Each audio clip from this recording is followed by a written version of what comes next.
আসসালামু আলাইকুম। বার্তা নিউজ থেকে আপনাদের সকলকে স্বাগতম।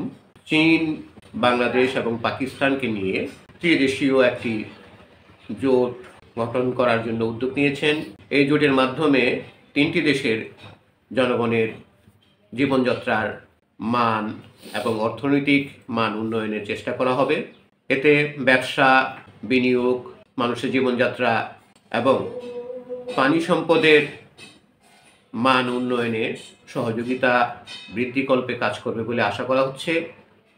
এ নিয়ে তিনটি দেশের পররাষ্ট্রমন্ত্রী এবং পররাষ্ট্র সচিবদের নিয়ে এক বৈঠক অনুষ্ঠিত হয়েছে এবং তারা এই জোট গঠন করার কল্পে একটি আলোচনা করেছেন এবং এটিকে কিভাবে সামনে এগিয়ে নিয়ে যাওয়া যায় সেই বিষয়ে তারা সিদ্ধান্ত নেবেন।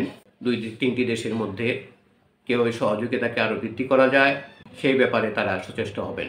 ধন্যবাদ সকলকে।